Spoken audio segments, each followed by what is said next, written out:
رب تكونوا كلكم بخير. انا حاليا يعني مفيش حد في اللايف. عامة اللايف المرة دي هيكون مختلف. انا فكرت اعمل اللايف المرة دي عشان خاطر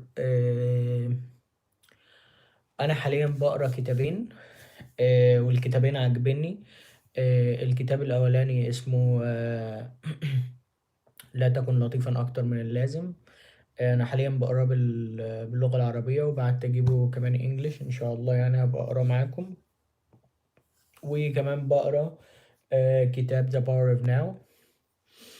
آه، سريعا كده، انا حياتي ان انا مثلا يعني خلال اليوم بعمل بقى اللي انا بعمله، واخر اليوم بحاول ان انا اقرا زي 10 صفح من كتاب عربي، و10 صفح من كتاب انجليش، وممكن حاجة برضو كده ايه اسباني، على سبيل برضو التحفيز والقراءة، وبرضو ان الحاجات دي بتوسع مدارك الواحد.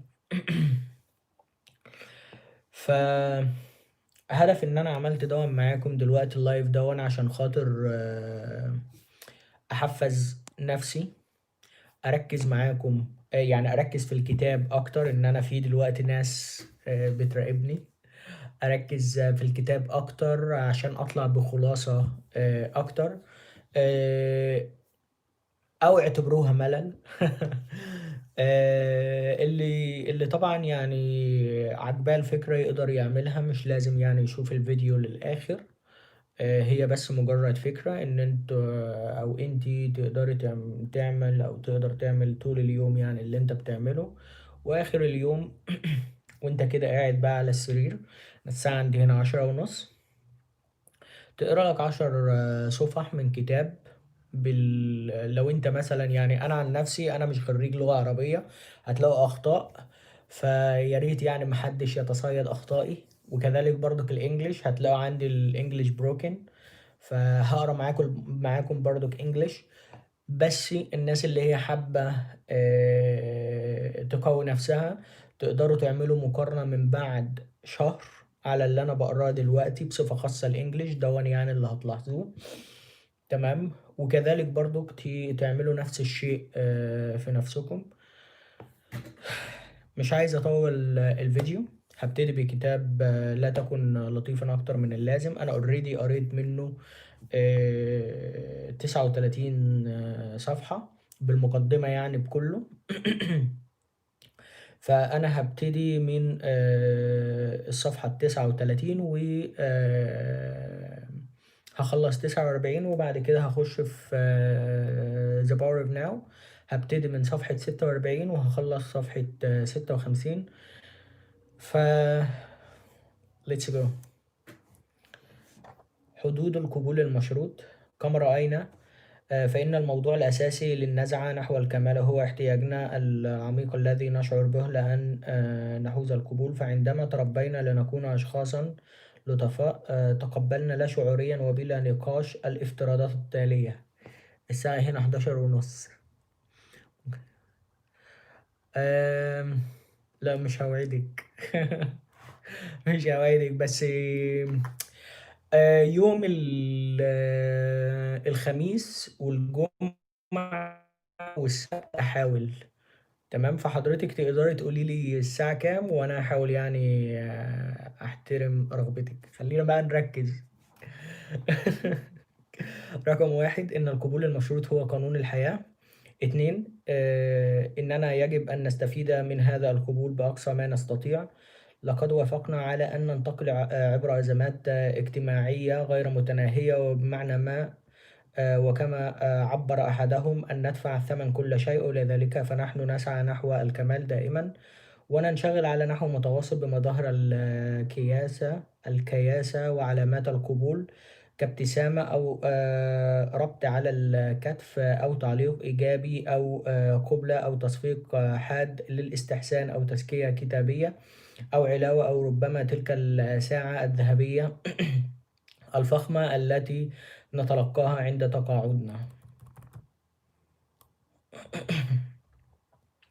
والقبول المشروط يتم التعبير عنه في العادة بثلاثة أشكال: القبول الممكن، قد يتقبلوك أو لا يتقبلوك. القبول الجزئي، وهو أنهم يقبلون أجزاء من تصرفاتك ولا يقبلون الأجزاء الأخرى. القبول المؤقت، حيث يقبلونك لفترة محددة من الزمن ولكن ليس للأبد. وبأي شكل من هذه الأشكال فالناس الذين يقبلونك قبولا مشروطا يقومون بحساب قيمتك بالنسبة لهم، ومهما أخبروك عن صداقتهم فإنهم يعنون أشياء كالتالية: سأقبلك طالما تتبع مبادئي، سأتحملك حتى أجد سببا لبغضك، سأستمر في قبولك بشرط أن تواصل إرضائي. ولا بد أن نقر بأن القبول المشروط والتوقعات الاجتماعية لها موضعها المناسب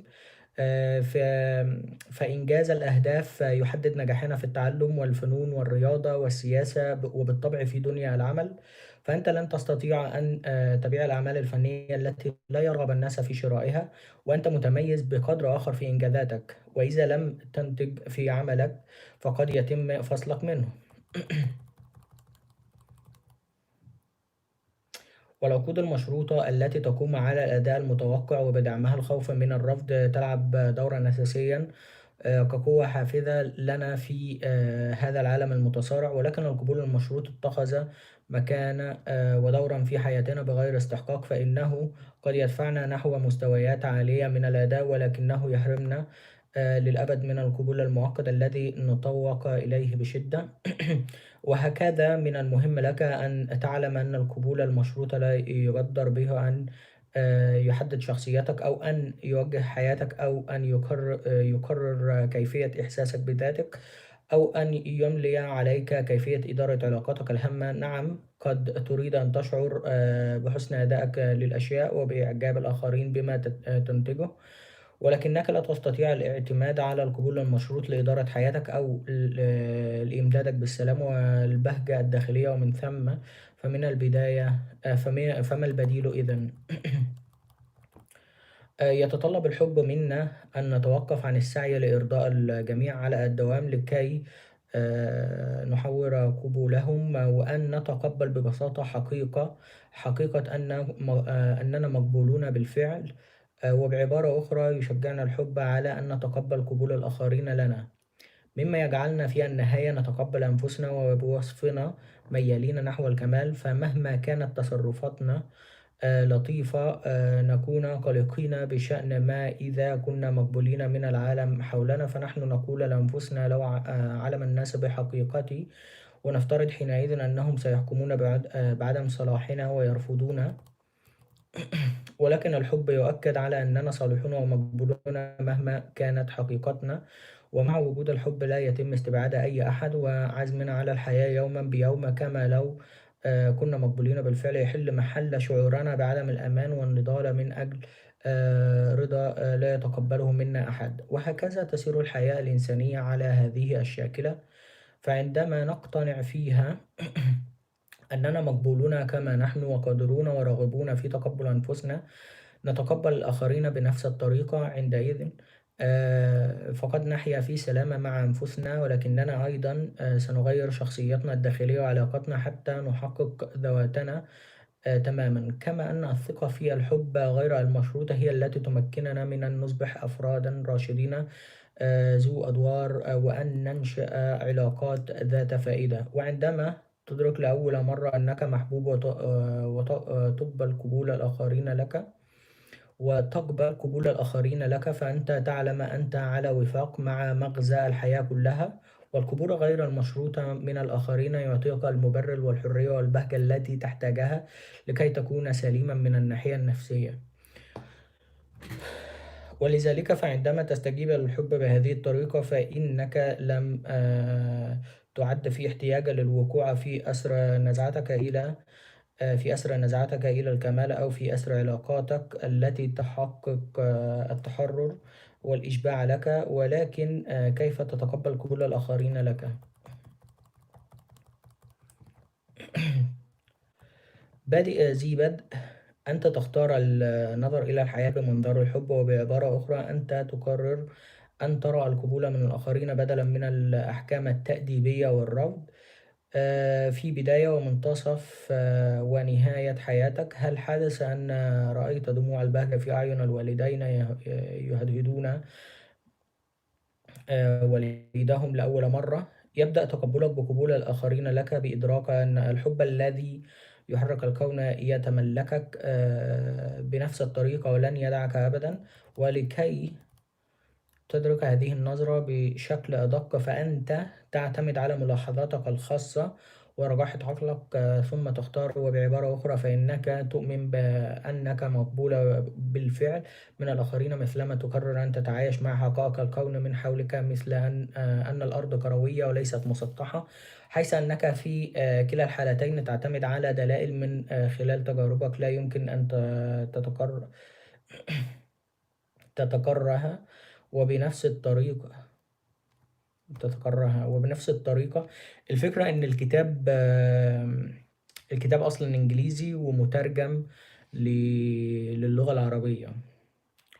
وبنفس الطريقة التي تثق بها في الفلكيين وصناع نماذج الكرة الأرضية ورواد الفضاء حول الكون عندما يزعمون كروية الأرض، فأنت تضع ثقتك في تجربتك الخاصة والشواهد المتماسكة التي تأتي من الأصوات التاريخية العميقة والمحترمة والتي تخاطب أهم احتياجاتك. وجميع هذه الأصوات يخبرك أن الحب وجميع هذه الأصوات يخبرك أن الحب هو ما يجعل الحياة تسير على نحو سليم، وهي تؤكد أن لا شيء يستطيع العمل على ازدهار وسمو وتحرير واتساع روحك ومساعدتك على تحقيق الصحة النفسية، مثلما يفعل قبولك الشخصي وممارستك لتقبل الحب غير المشروط. وما أن تتطرق فكرة أنك مقبولة بالفعل إلى داخلك حتى تقول لقد فهمت أن العزم على الحياة في ضوء في هذا الحب قد يكون في سهولة ملاقاة الأحبة بالأحضان. شيء جميل جدا من أجلك. وبهذا القول تخبرنا التجربة أن الاختيار البسيط بقبول حقيقة أن الآخرين يقبلونك بالفعل ليس دائما سهلا، ففي أعماقك قد تطوق إلى ضمان القبول الذي يقدمه الحب، وقد توافق على أنه لا حاجة لك أكبر من حاجاتك لأن تكون محبوبا وأن تقبل هذا الحب، ثم تحب نفسك وتحب الآخرين وكل ما وكل من سعيك الدؤوب لإرضاء الآخرين وإحساسك الحالي بالاغتراب عن كل شيء قد يكون غير محتمل بالنسبة لك، ولكن في الحقيقة وفي نفس الوقت قد تقاوم أيضا بشكل غريب تقبلك لقبول الآخرين لك. وإذا كان هذا هو الحال بصرف النظر عن السبب، فإن قدرتك على الوصول إلى هذا التقبل ستعتمد على الشجاعة والرغبة في الاختيار، كما ستعتمد على معرفتك للحب. إذا ماذا قد يتغلب على مقاومتك ويمنحك الشجاعة لتقبل ذاتك ويحركك من أسر نزعتك نحو الكمال؟ تسامح في غير موضعه. قد يقدم لك أحدهما الاستحسان بصورة مفرطة، تشعر أنك لا تستحقها. ربما تعتاد على شخص فيسامحك ويقبلك ويحتضنك، والجمال الآخذ لهذا التصرف قد يهزك لتقبل هذا التسامح، بل وتقبل المعنى الأعمق والأشمل للتسامح الذي جاء هذا التصرف كمجرد تعبير فوري له. قبول الآخرين لك قد يخبرك الناس الذين تعجب بهم وتهتم لأمرهم بأنهم يقبلونك كما أنت، وقد يقولون أنهم سعداء لوجودك في حياتهم برغم إحباطك الدائم لهم. وقد لا يكون لمثل هذه الكلمات حماس داخلي، ولكنها قد تعمل على تحريرنا مع ذلك. إحساس بالاكتئاب قد ينتهي بك الحال إلى مواجهة القبول المشروطة من الآخرين، فتكون متعبا من محاول إثبات نفسك لهم بلا أدنى شعور بأنك صالح بما يكفي. وحينئذ قد تشعر باليأس المطبق وبأنه لا يوجد شيء لديك لتفقده، فتحملق في المجهول وتتسامى على مقاومتك لقبول ذاتك، وتقرر أن تتخذ خطوة نحو الإيمان الأعمى كما يسميه الناس. وأي واحدة من هذه التجارب قد تولد عندك الشجاعة التي تحتاجها لقبول ذاتك، ولكن ماذا لو أنك لم تجد من يغدق عليك الحب، أو ماذا لو أنك كنت غير راض عن نزعتك إلى الكمال ولكنك لم تصل إلى حالة اليأس؟ آه، هب أنك ما زلت تقاوم التغيير، فحينئذ ما هو الشيء الذي سيحركك لكي تقبل قبول الآخرين لك؟ تجربة شخصية. في هذه الحالة ينبغي عليك أن تفعل شيئا بدلا من أن تدع الأشياء تحدث لك بلا إرادة منك، وما ستفعله سيظهر بصورة كالتالية: سوف تتعاهد مع نفسك أنك لمدة شهرين أو 3 شهور ستجرب أن تتقبل جميع من تعرفهم ومن تقابلهم، وبعبارة أخرى لن تتطلب من الناس أن يمروا بأي نوع من الاختبارات قبل أن تقبل معاشرتهم، وأنت بهذا ستجرب الحب غير المشروط. والغرض الأساسي من هذه التجربة هو أنك تعرف إذا كان الحب غير المشروط سيحرر الآخرين من الرغبة المستمرة في إرضائك، وبالتالي ستتسم علاقاتك بالمصداقية. وفي النهاية ستدرك الفرق بين أثر الحب المشروط وأثر الحب غير المشروط لكي تتوصل عند الانتهاء من التجربة إلى تقرير أي نوع منهما ستعطيه الأولوية في حياتك اليومية. وبالطبع فإنك ستتعامل مع الناس بالطريقة التي تتناسب مع ما تريده من أنواع العلاقات. وبعبارة أخرى فإن التجربة لا تتطلب منك أن تبادر بإنشاء علاقة حميمة مع كل من تصادفهم في حياتك. وعلى سبيل المثال سيختلف تقبلك لزميل جديد في العمل عن الحب الذي تقدمه لزوجتك في عمقه وأبعاده. وعلى ذلك فمهما جعلت نفسك منفتحا في علاقاتك مع جميع الناس فإنك ستعطيهم إشارات تساعدهم على فهم طبيعة العلاقات التي تريدها مع كل منهم. ومن المهم أيضا ملاحظة أنك لم تتقبل الناس على الفور لترضيهم أو لتجعلهم يحبونك، حيث أن هذا هو نفس الشركة القديمة في محاولة السعي نحو الكمال. ولذلك فإنك لن تدع الناس يدوسون على مشاعرك. نعم، إنك ستعرض نفسك بذلك للخداع، حيث سنفترض حسن النية عند الناس وتتعرض لنواحي ضعفهم ونواحي قوتهم على السواء. ولكن قبول الآخرين بأي شرط ليس دعوة لهم لاستغلالك. وبالتالي لو أساء أحدهم معاملتك فلتضع حدا لذلك على الفور، وكأن ترفض مرافقتهم حتى يظهروا لك الاحترام. وبالطبع إذا اعتذروا بصدق فلتسامحهم لكي تحرر نفسك وتحررهم من التحكم والرفض، ولكنك تسهم في مشاكل الآخرين بالسماح لهم باستغلال حبك. والمحبون الحقيقيون لا يرفضون الآخرين فوريا ولا يسمعون لهم بالاستخفاف بمشاعرهم في نفس الوقت، فإنهم يهتمون بالآخرين وبأنفسهم.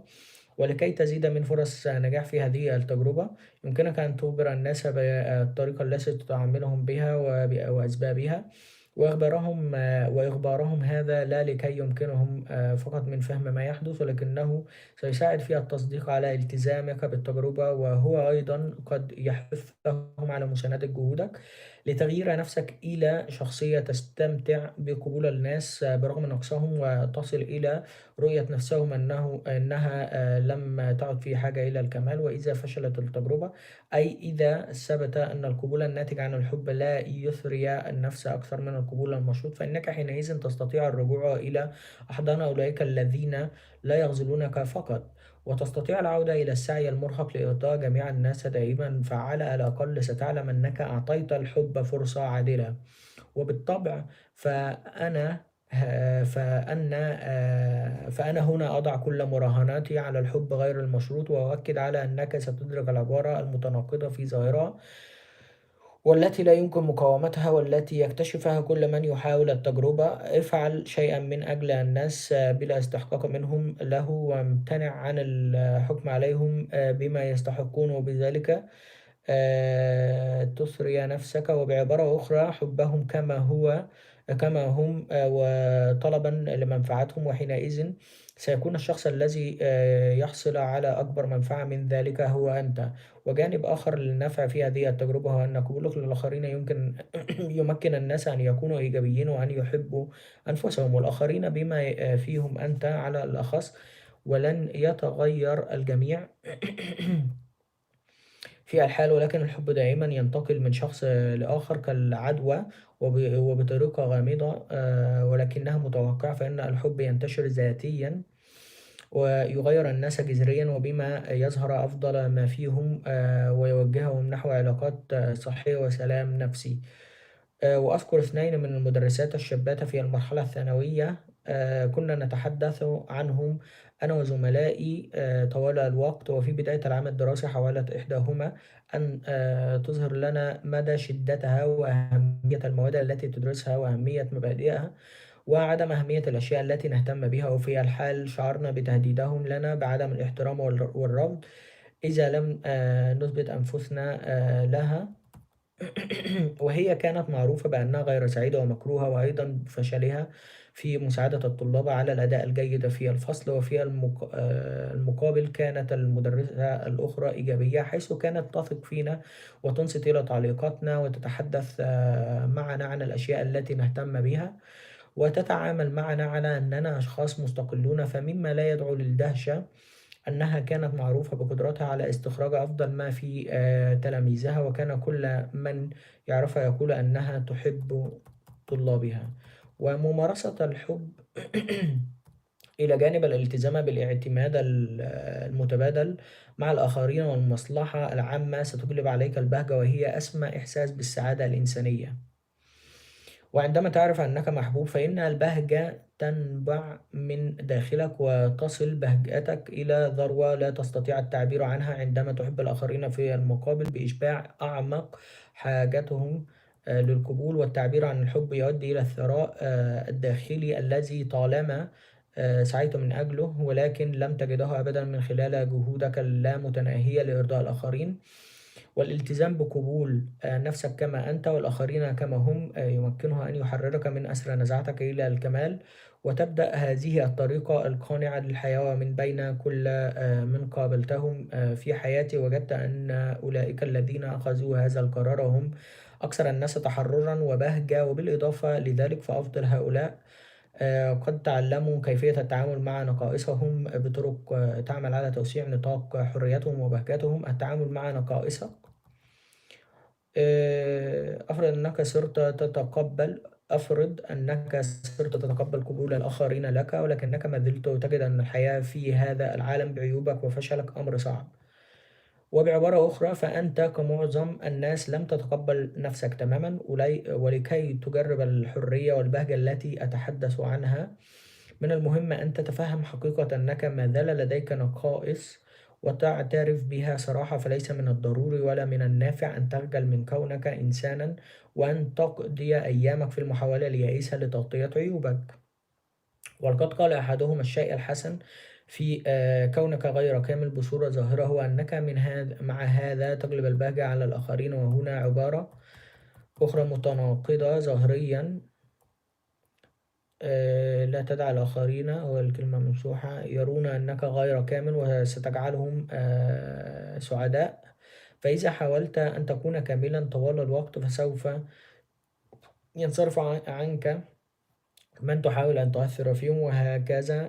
فالفكرة هنا أن تهدف إلى التميز عندما تتوقع نتائج مرضية طالما كنت معتقدا أنك لست كامل ولا ينبغي أن تكون كذلك. وسأقدم لك بعض الطرق لتعزيز تقبلك لنقصك.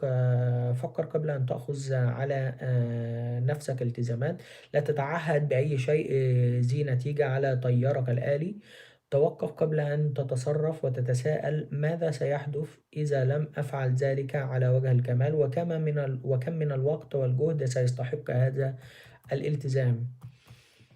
تحدث مع نفسك حول جهودك غير المثمرة لتحقيق التميز. عندما تقضي وقتا طويلا جدا لإتمام شيء ما فتستطيع أن تقول لنفسك لقد عملت في هذا المجال لمدة ساعات وهو لا يستحق 20 دقيقة.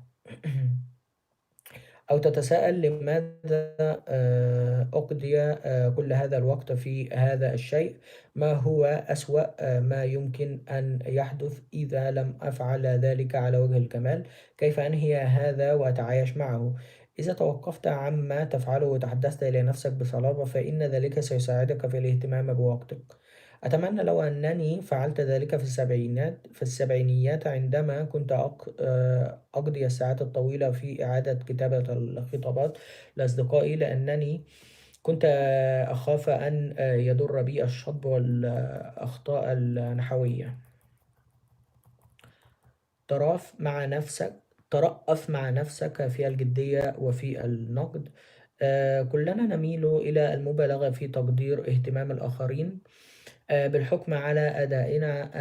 هل لاحظت أنك عندما تقلق وتعمل جاهدا لتترك انطباعا لديهم، فإنهم في العادة لا يلاحظون ذلك، وفي الواقع أنهم مشغولون جدا بالتفكير في أنفسهم ومهتمون بالانطباع الذي يتركونه عليك وكيف تفعل فيهم، ولتفكر في هذا عندما يخطئ الآخرون في هذا ليس معضلة، فأنت تتعاطف معهم ولا تصفهم بالفشل، وفي الواقع أنت لينا معهم أكثر من نفسك. والفكرة أن تتقبل حقيقة أنك صانع للأخطاء، فأنت ستقع فيها من آن لآخر، مثل أي شخص آخر. وعندما لا تفعل ما يتوقعه الآخرون منك، فلن يكون هذا هو نهاية العالم. وإذا ارتكبت خطأ ما لم تتعدى بشدة على أحد أو ترتكب جريمة، فإن هذا الخطأ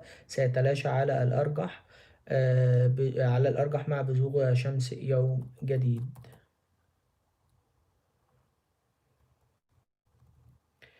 اتفق مع الناس الذين ينتقدونك بوجهة حق.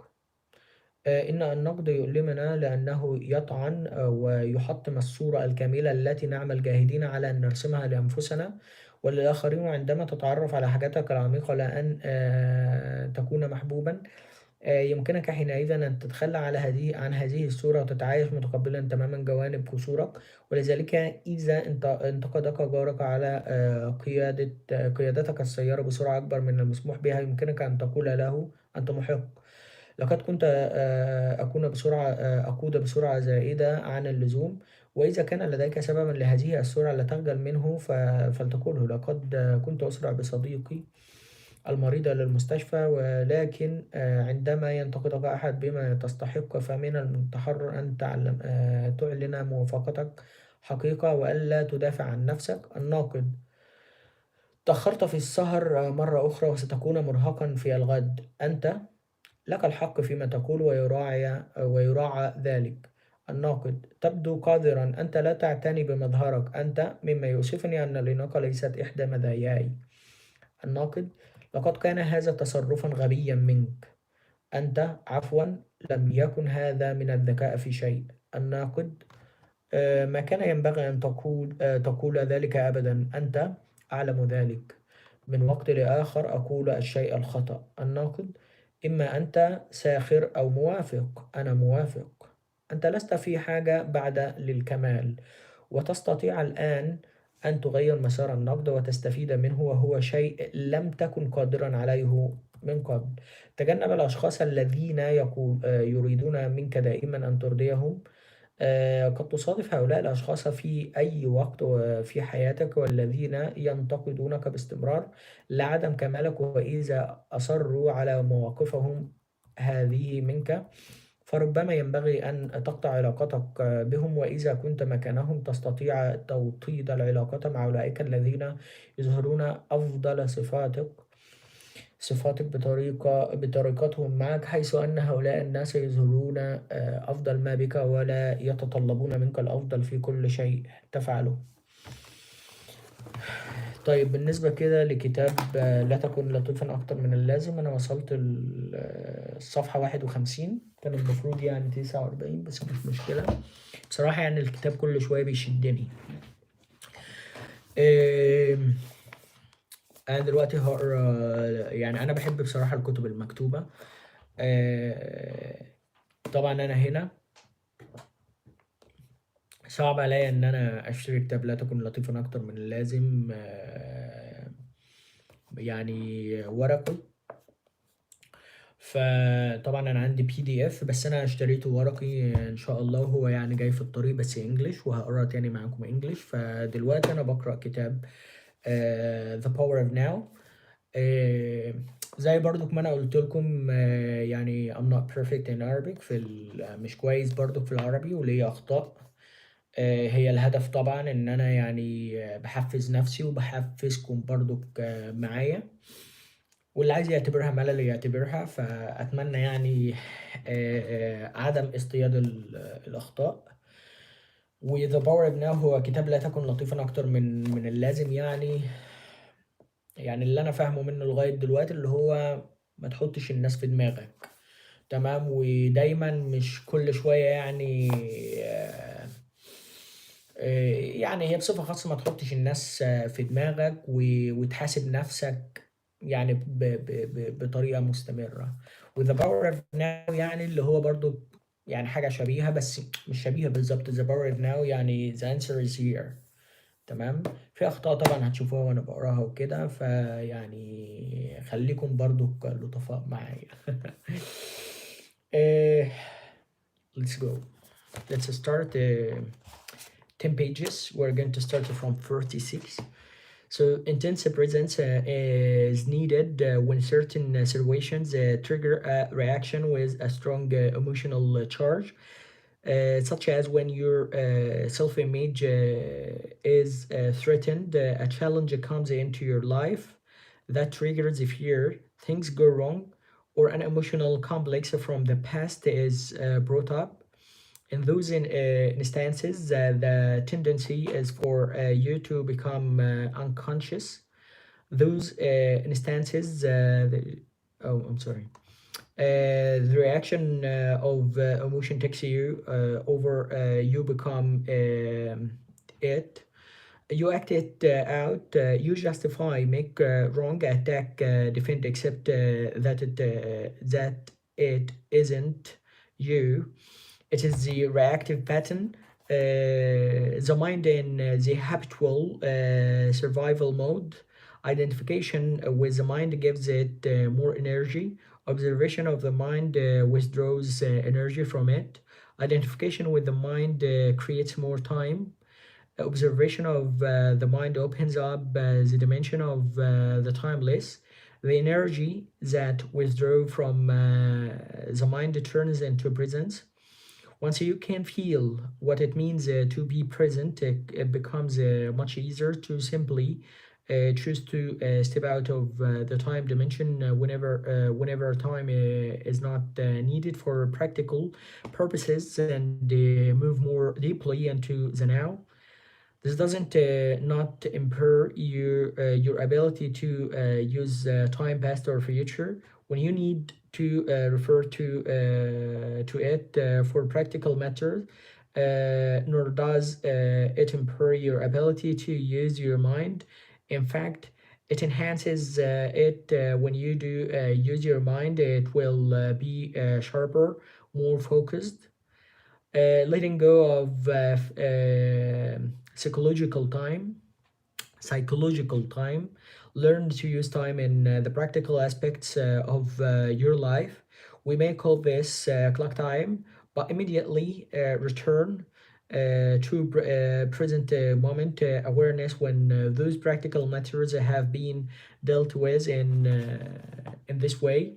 There will be not build up of psychological time, which is identification with the past and the conscious compulsive projection into the future. Just a quick reminder, so I need to read until 56. Okay, so clock time is not just making an appointment or planning a trip. It includes learning from the past so that we don't repeat the same mistakes over and over. Setting goals and working towards them, predictions the future by means of patterns and laws, physical, mathematical, and so on, learned from the past and taken appropriate action on the basis of our predictions. But even here, within the sphere of practical living, where we can't do without reference to past and the future. The present moment remains the essential factor. Any lesson from the past becomes relevant and is applied now, and planning as well as working toward achieving a particular goal is done now. The enlightened the enlightened person's main focus of attention is always the now, but they are still peripherally, peripherally, I don't know what does this word mean, peripherally aware of time. In other words, they continue to use clock time but are free of psychological time. Be alert as you practice this so that you do not unwittingly transform clock time into a psychological time. For example, if you made a mistake in the past and you learn from it now, you are using a clock time. On the other hand, if you dwell on it mentally and self-criticism, remorse, or guilt come up, then you are making the mistake into me and mine. You make it part of your sense of self, and it has become psychological time, which is always linked to a false sense of identity. Not forgiveness necessarily implies a heavy burden of psychological time. If you set yourself a goal and work toward it, you are using the clock time. You are aware of where you want to go, but you honor and give your fullest attention to the step that you are taking at this moment. If you then become excessively focused on the goal, perhaps because you are seeking happiness, fulfillment, or a more complete sense of self in it. The now is no longer honored. It becomes reduced to a mere stepping stone to the future with no intrinsic value. I don't understand what does it intrinsic mean. Intrinsic value. Clock time then turns into psychological time. Your life's journey is no longer an adventure, just an obsessive need to arrive to attain to make it. You no longer see or smell the flowers by the wayside either, nor are you aware of the beauty and the miracle of life that unfolds all around you when you are present in the now. So the thing actually of reading this book is to understand what the book mean actually, but the main reason is to improve my fluency. So this is the thing. This is actually I'm not just getting back to what I don't understand. If I don't understand the word, normally I have to mention it down and then I go back to it whenever I want. But it's not the time actually, since my mission is to improve my fluency. This is what I'm doing right now. Okay, I can see the supreme importance of the now, but I can't quite go along with you when you say that time is a complete illusion. When I say time is an illusion, my intention is not to make a philosophical statement. I'm just reminding you for a simple fact. A fact is so obvious that you may find it hard to grasp and you may even find it meaningless. But once you fully realized, it can cut like a sword through all the mind created layers of complexity and problems. Let me say it again. The present moment is all you ever have.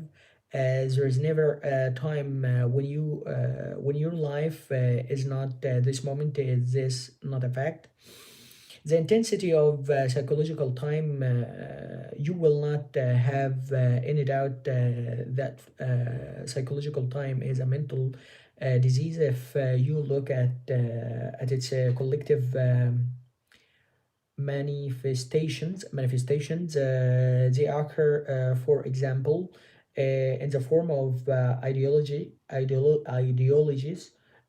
such as communism, national socialism, or any nationalism, or rigid religious belief systems which operate under the implicit assumption that the highest good lies in the future, and that therefore the end justifies the means. The end is an idea, a point in the mind projected future when salvation in whatever form happens, fulfillment, equality, liberation, and so on will be attained. No, infrequently, the means of getting there are the enslavement, torture, and the murder of people in the present. For example, it is estimated that as many as 50 million people were murdered to further the cause of communism, to bring about to a better world in Russia, China, and the other countries. This is a challenge example of how belief in a future heaven creates a present hell. A present hell. Can there be any doubt that psychological time is serious and dangerous mental illness? How does this mind pattern operate in your life? Are you always trying to get somewhere other than where you are? Is most of your doing just a means to an end? Is fulfillment always just around the corner, or confined to short-lived pleasures such as sex, food, drink, drugs, or thrills, and excitement? Are you always focused on becoming, achieving, and attaining, or alternatively chasing some new thrill or pleasure? I don't understand the word thrill. Do you believe that if you acquire more things, you will become more fulfilled, good enough, or psychologically complete? Are you waiting for a man or woman to give meaning to your life? In the normal, mind identified, or unenlightened, state of consciousness, the power and the infinite creative potential that concealed in the now are completely obscured by psychological time. I don't understand the word concealed, and if you understand, please mention it down in the comment. Okay, dokie. Okay, your life then loses its vibrancy, its freshness, its sense of wonder. The old patterns of thought, emotion, behavior, reaction, and desire are acted out in endless repeat performances, a script in your mind that gives you an identity of sorts, but distorts or covers up the reality of the now. The mind then creates an obsession with the future as an escape from the unsatisfactory present. Negativity and suffering have their roots in time, but the belief that the future will be better than the present is not always an illusion. The present can be dreadful, and things can get better in the future, and often they do. Usually, the future is a replica of the past. Superficial changes are possible, but real transformation is rare, and depends upon whether you can become present enough to dissolve the past by accessing the power of now. What you perceive as future is an intrinsic part of your state of consciousness now. I don't understand the word intrinsic. Comment. If your mind carries a heavy burden of past, you will experience more of the same. The past perpetuates, which I don't understand, perpetuates itself through lack of presence as a quality of your consciousness all at this moment is what shapes the future, which of course it can only be experienced as the now.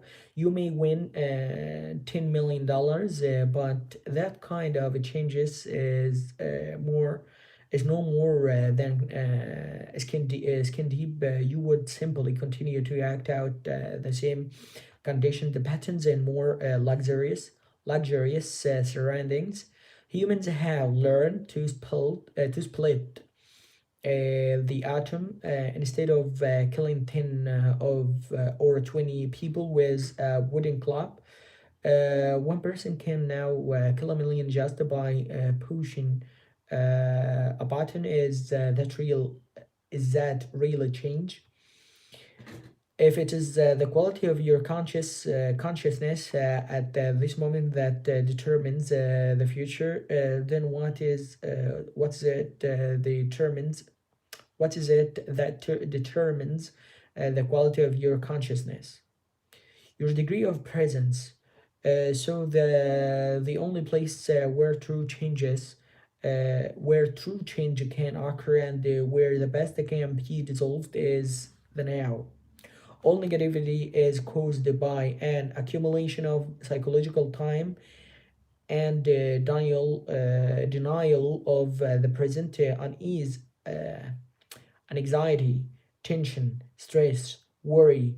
All forms of fear are caused by too much future and not enough presence. Guilt, regret, resentment, grievances,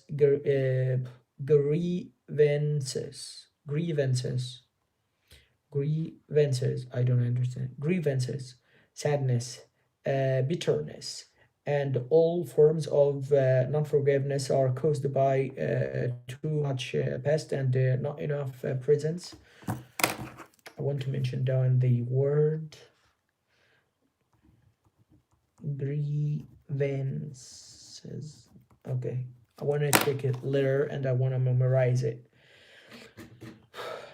Most people find it difficult to believe that a state of consciousness totally free of all negativity is possible, and yet this is the liberated state to which all spiritual teaching point.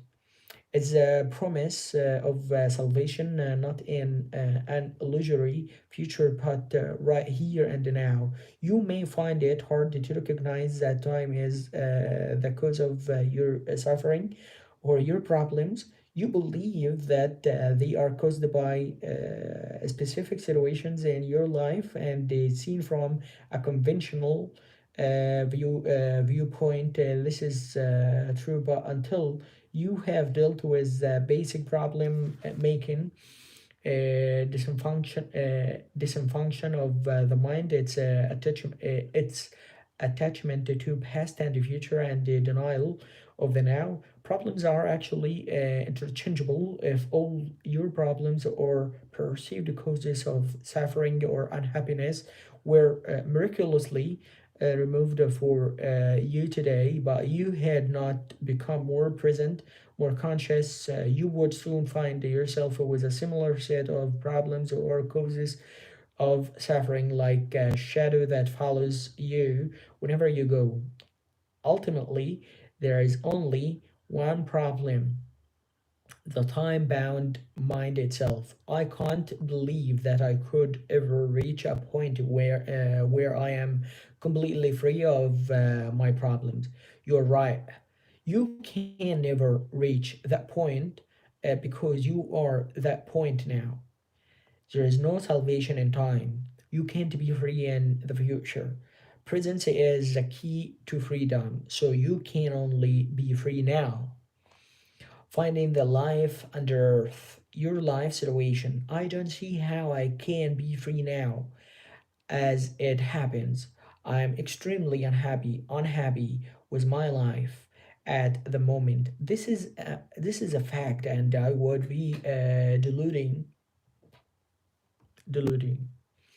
myself if I try to convince myself that all is well when it definitely isn't. To me, the present moment is very unhappy. It's not liberating at all.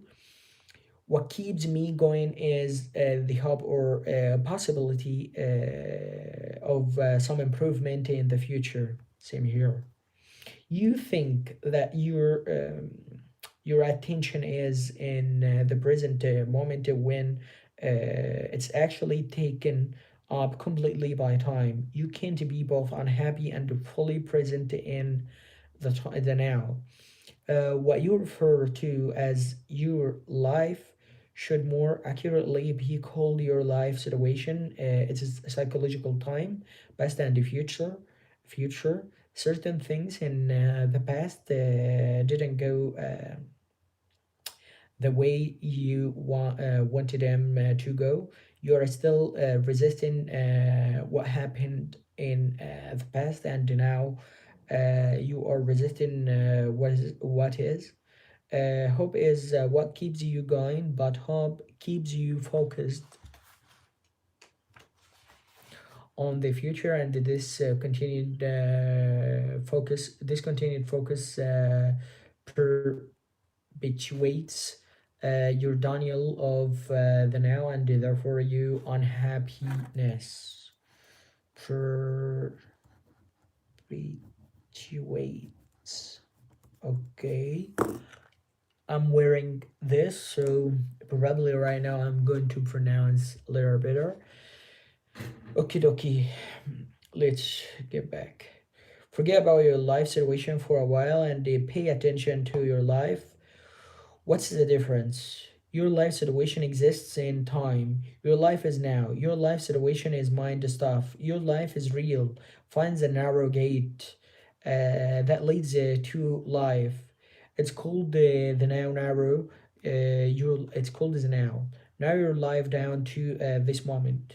Your life situation may be full of problems. Most life situations are, but find out if you have any problem at this moment. Not tomorrow or in 10 minutes, but now. Do you have a problem now? When you are full of problems, there is no room for anything new to enter, no room for a solution.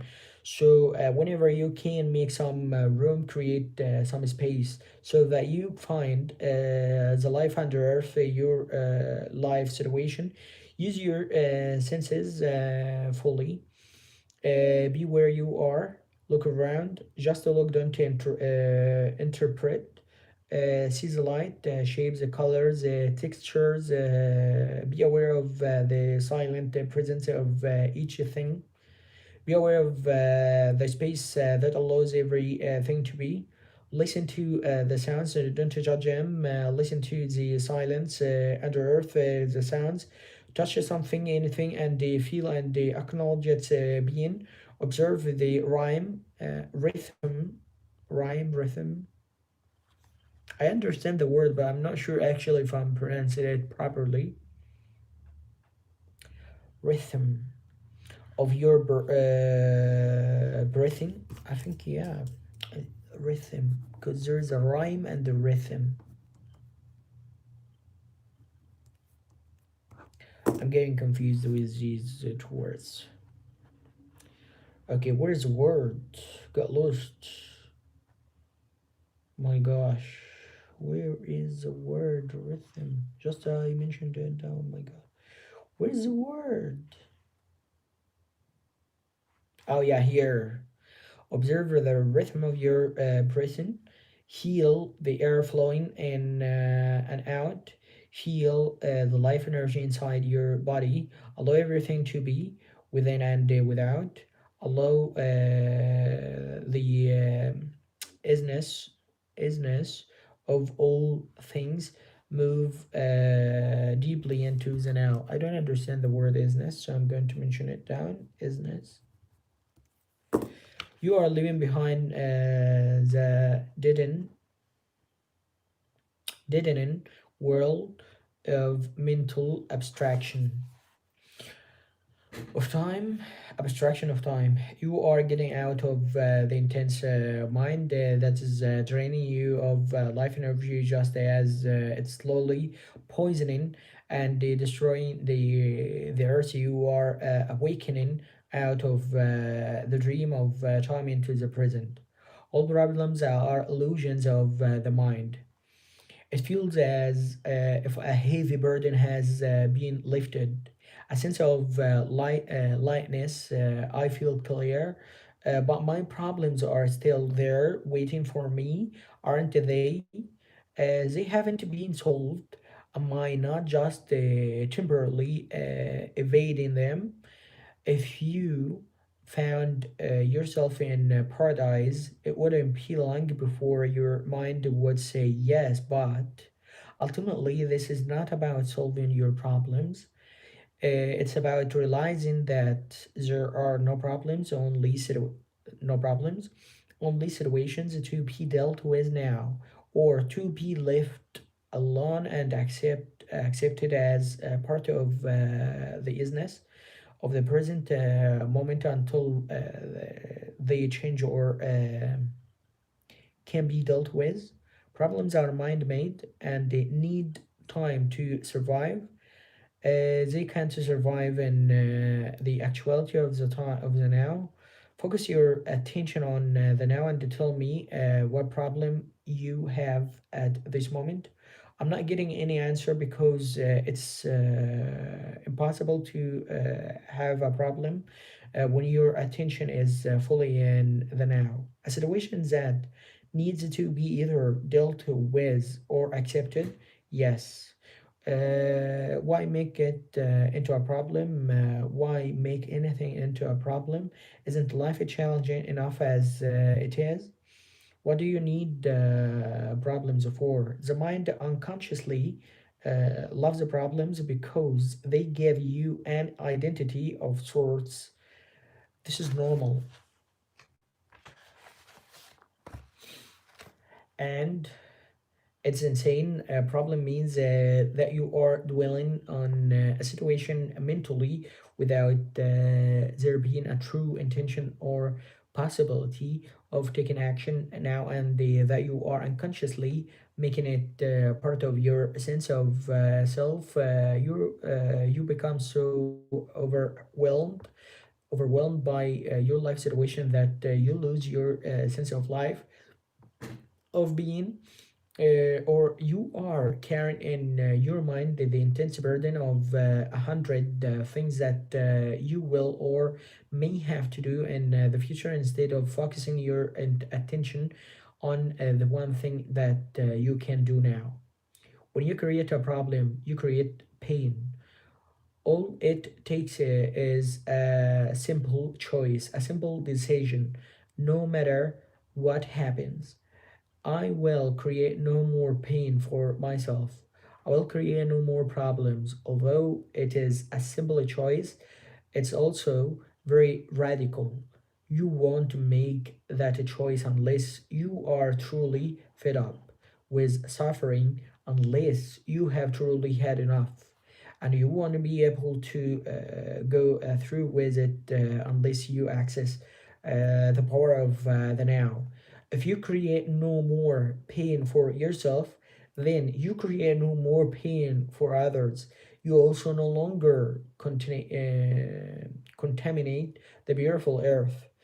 Your inner space and the collective human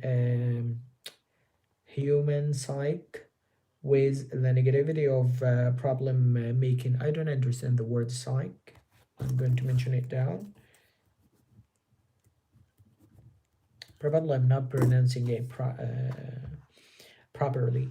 If you have even been in a life or death emergency situation, you will know that it wasn't a problem. The mind didn't have time to fool around and make it into a problem. In a true emergency, the mind stops. You become totally present in the now, and something infinitely more powerful takes over. This is why there are many reports or ordinary people suddenly become incapable or incredibly courageous deeds in any emergency. Either you survive or you don't. Either way, it is not a problem. Deeds. This word, deed. Some people get angry when they hear me say their problems are illusions. I'm threatening to take away their sense of who they are. They have invested much time in a false sense of self for many years. They have unconsciously defined their whole identity in terms of their problems or their suffering. Who would they be without it? A great deal of what people say, think, or do is actually motivated by fear, which of course is always linked with having your focus on the future and being out of touch with the now. As there are no problems in the now, there is no fear either. Should a situation arise that you need to deal with now, your action will be clear and incisive. If it arises out of present moment awareness. I'm not sure if I'm pronouncing the word incisive properly or not. And I think I do understand its meaning, but I'm not 100% sure. So this is why I actually have mentioned it down to go through it and to make sure. It's also more likely to be effective. It will not be a reaction coming from the past conditioning of your mind, but an intuitive response to the situation. In other instances, when the time bound mind would have reacted, you will find it more effective to do nothing, just stay centered in the now. A quantum leap in the evolution of consciousness. Quantum leap. I do not. These are new words for me. Leap. I'm not 100% sure about this word.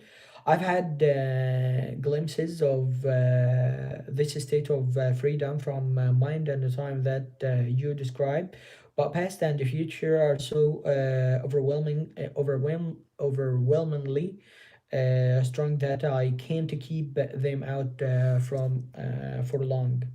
So glimpse.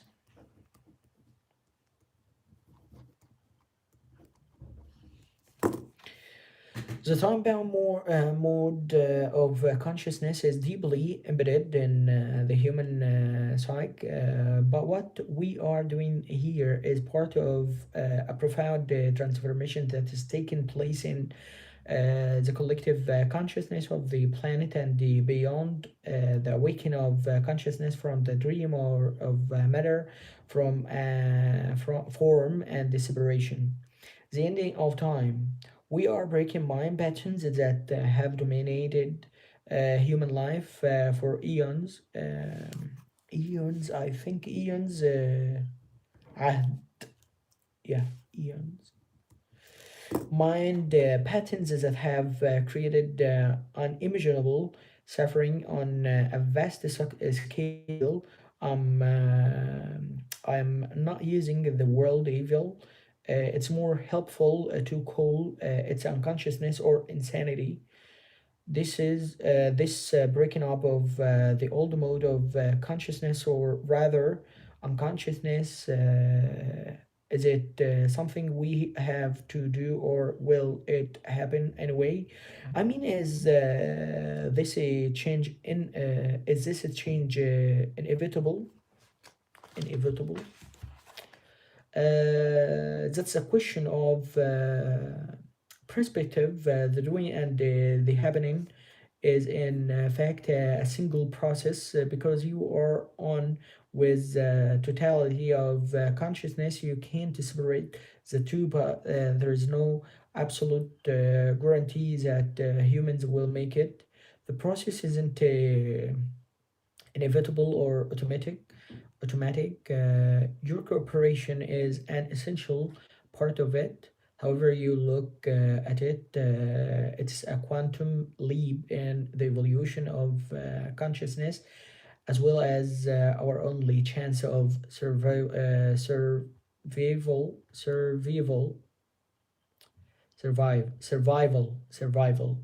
as a race. Survival as a race. So I have finished in, wow, it's a lot. Almost 1 hour. I read 20 pages. So I have read 10 pages from the Arabic book, and here um, the Arabic book, actually, it's a title in English, Don't Too Much Kindness for Your Own. I'm not 100% sure even from the title, but I put it. So, and yeah, 10 pages from this one. So here, this book actually contains,